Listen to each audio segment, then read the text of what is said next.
Hello friends, welcome to திரைக்களம். இந்த வீடியோவில் பரபரப்பாக போயிட்டுருக்க கார்த்திகை தீபம் சீரியலோட ஒரு சூப்பர் ப்ரோமோன்னு வந்திருக்கு ஃப்ரெண்ட்ஸ். அதை தான் பற்றி பார்க்க போகிறோம்.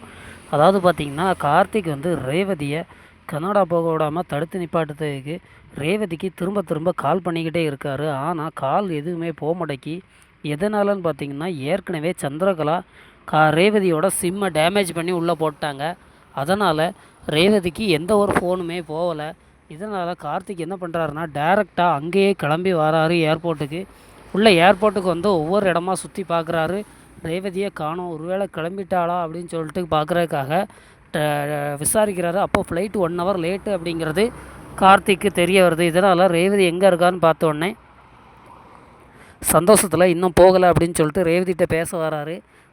கார்த்திகை பார்த்த ரேவதியுமே ரொம்ப சந்தோஷப்படுறாங்க. நல்ல வேலையாக மாமா வந்துட்டாங்க அப்படின்னு சொல்லிட்டு கார்த்திக் வந்து ரேவதிகிட்ட உண்மையை சொல்கிறாரு. என்ன அப்படின்னு பார்த்தீங்கன்னா, நீ வந்து உங்கள் அம்மாவும் சித்தியும் பிளான் பண்ணி உன்னை கன்னடா அனுப்புதாங்க, நம்ம 2 பேரையும் பிரிக்கிறதுக்காக.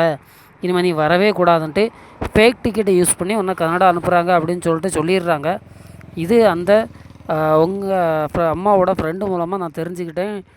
அந்த டிக்கெட் புக் பண்ண இடத்துலையும் போய் விசாரிச்சிட்டேன்னு சொன்ன உடனே ரேவதி செம்ம கடுப்பாகிறாங்க. இதனால் சாமுண்டீஸ்வரியும் சந்திரகலாவும் நம்ம பிளான் ஃபுல்லாக ரேவதிக்கு தெரிஞ்சிடுச்சே அப்படின்னு சொல்லிட்டு, ஆமாம் நீ இவன்கிட்டருந்து பிரிக்கிறதுக்கு தான் நான் ஒன்று கன்னடா அனுப்புகிறேன் அப்படின்னு சொல்லிட்டு சாமுண்டீஸ்வரி ரேவதியை கையை பிடிச்சி இழுத்து கூப்பிட்டு போகிறாங்க.